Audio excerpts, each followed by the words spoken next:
সকাল ৯টার মধ্যে হাজিরা না দিলে শাস্তি পেতে হবে ওয়াসার কর্মরতদের। ঝিনাইদহে বিএনপি দু গ্রুপের সংঘর্ষ, আহত ১০। যেভাবে ঘুমালে স্বাস্থ্যের জন্য উপকারী।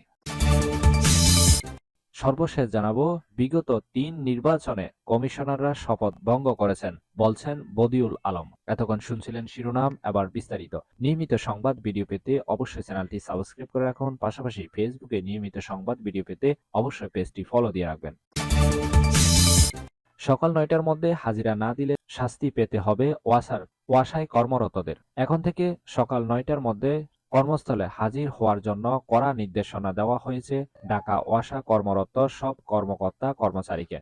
তাদের এই হাজিরা গণনা করা হবে ডিজিটাল বা বায়োমেট্রিক পদ্ধতিতে। নতুন নির্দেশনা অনুযায়ী যে কর্মকর্তা বা কর্মচারী উল্লিখিত সময়ের মধ্যে ডিজিটাল হাজিরা নিশ্চিতে ব্যর্থ হবেন, তাকে অনুপস্থিত হিসেবে গণ্য করা হবে। পাশাপাশি আইন অনুযায়ী শাস্তির মুখোমুখিও হতে হবে তাকে। ঢাকা ওয়াসা সূত্রে এই তথ্য জানা গেছে। এর আগে প্রতিষ্ঠানটির সচিব মশিউর রহমান খান একটি অফিস আদেশের মাধ্যমে এ নির্দেশনা জারি করেছেন।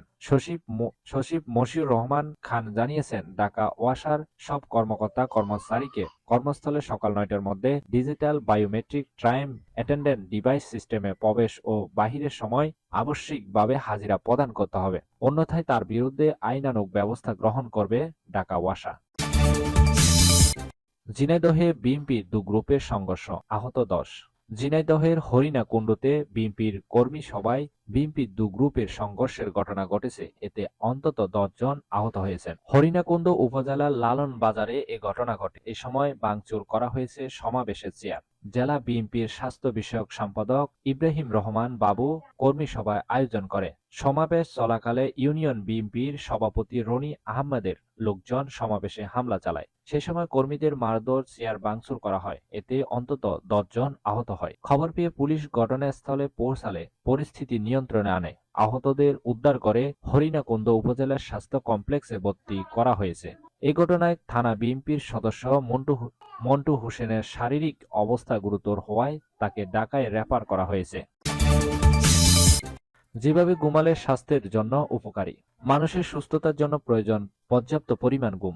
সারাদিন ক্লান্তির পর রাতে কয়েক ঘন্টা প্রশান্তির ঘুম সবার প্রয়োজন। কারণ ঘুম ক্লান্তি দূর করে, শরীরকে চাঙ্গা রাখে এবং পরের দিনে আপনাকে কাজের জন্য প্রস্তুত করে। সঠিক ঘুম, সুষম খাবার, শরীর চর্চা স্বাস্থ্য ভালো রাখার চাবিকাঠি।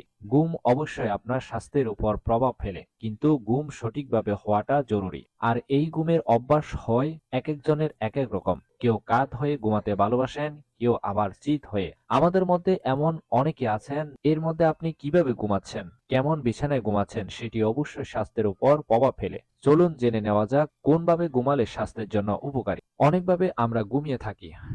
পাশ ঘিরে ঘুমালে, উপর হয়ে ঘুমানো, পাশ ঘিরে ঘুমানো, উপর হয়ে ঘুমানো, একদিকে কাত হয়ে ঘুমানো, চিত হয়ে ঘুমানো। তবে বেশিরভাগ মানুষই একদিকে পাশ ফিরে শুতে অভ্যস্ত। কেউ ডান দিকে, কেউ আবার বাম দিকে পাশ দিয়ে ঘুমায়। তবে সতর্ক থাকার প্রয়োজন রয়েছে। যাদের হৃদরোগ, গ্লুকোমা, শ্বাস প্রশ্বাসজনিত কারণে ঘুম ভাঙার সমস্যা হয়েছে, তাদের জন্য বাম কাত হয়ে ঘুমানো হিতে বিপরীত হতে পারে। এক্ষেত্রে চিকিৎসকের পরামর্শ নেওয়া জরুরি। বিগত ৩ নির্বাচনে কমিশনাররা শপথ ভঙ্গ করেছেন, বলছেন বদিউল আলম। বিগত ৩ সংসদ নির্বাচনে দায়িত্বপ্রাপ্ত কমিশনাররা সংবিধান অনুযায়ী নিরপেক্ষতার শপথ ভঙ্গ করেছিলেন বলে মন্তব্য করেছেন নির্বাচন ব্যবস্থা সংস্কার কমিশনের প্রধান ডাক্তার বদিউল আলম মজুমদার। খুলনা জেলা প্রশাসনের সম্মেলন কক্ষে অনুষ্ঠিত নির্বাচন ব্যবস্থা সংস্কার বিষয়ে মতবিনিময় সভায় প্রধান অতিথির বক্তব্যে এই মন্তব্য করেন তিনি। বাংলাদেশের নির্বাচন ব্যবস্থা ভেঙে পড়েছে। সুস্থ ও গণতান্ত্রিক ব্যবস্থা ফিরিয়ে আনতে এই নির্বাচনী ব্যবস্থাকে কিভাবে সংস্কারের মাধ্যমে কার্যকর করা যায়, সে উদ্দেশ্যে নির্বাচন ব্যবস্থা সংস্কার কমিশন গঠন করা হয়েছে। দায়িত্ব অনুযায়ী সকল অংশীজনের মতামত গ্রহণ করে আমরা এ বিষয়ে প্রতিবেদন জমা দেব। এই ছিল এখনকার সংবাদ। নিয়মিত সংবাদ ভিডিও পেতে অবশ্যই চ্যানেলটি সাবস্ক্রাইব করে রাখুন। সজীব চৌধুরী, বাংলা নিউজ 24।